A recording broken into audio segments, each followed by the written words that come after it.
Hello and welcome. Chris from Missouri here, bringing you another video about vintage baseball cards.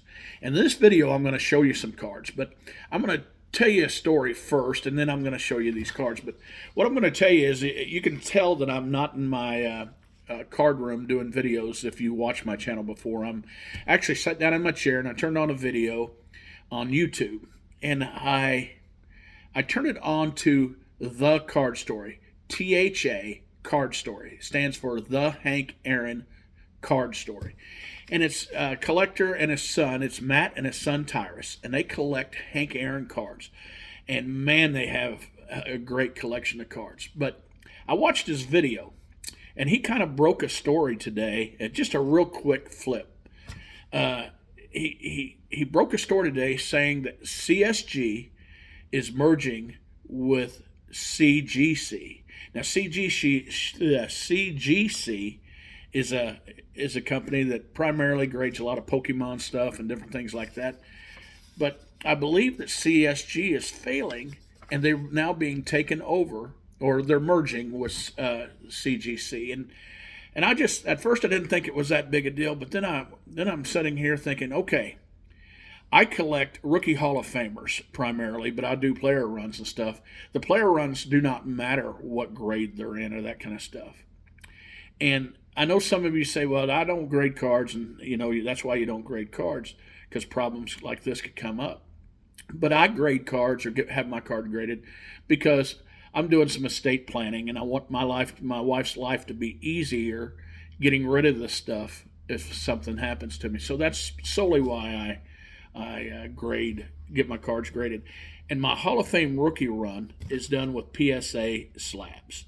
And I try to primarily get all of them slabbed. There's 115 of them. And I would so let's say he's slabbing all his stuff with CSG, and they all look uniform.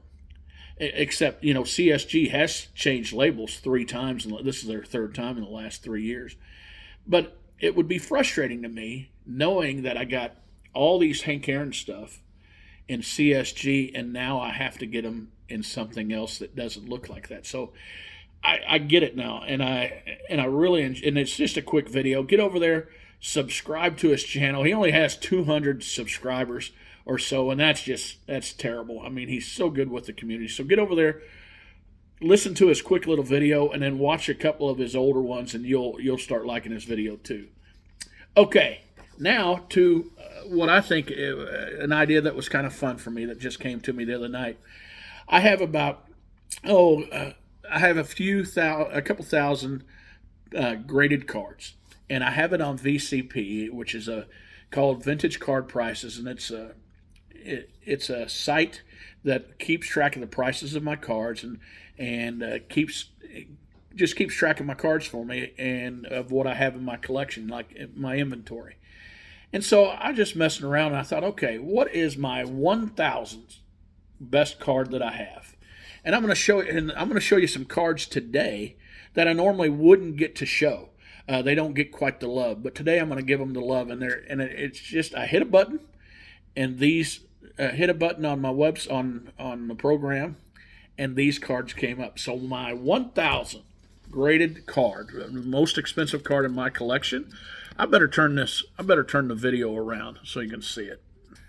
So the 1,000th best card in my collection is this Tom Seaver, 1976 Tom Seaver in a PSA 5. And that's about a little over a $20 card. The 900th best card in my collection is a 1965 Whitey Ford, also in a PSA 5. The number 800 card in my collection is the Joe Morgan, 1966 Joe Morgan. It's about a $50 card.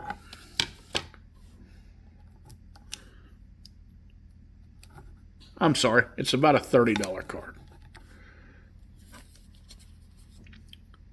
So the number 700th best card in my collection is the Pete Rose, the 72 Pete Rose. Number 600 best card in my collection, according to value, according to VCP, is this Brooks Robinson card.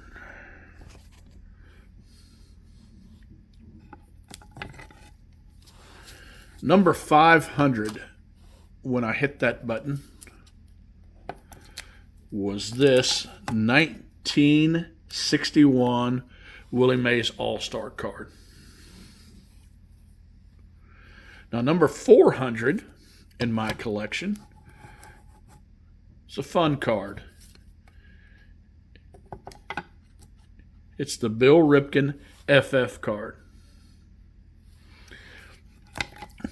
Was very excited to get that card when I was younger, and now that I'm older, not so much.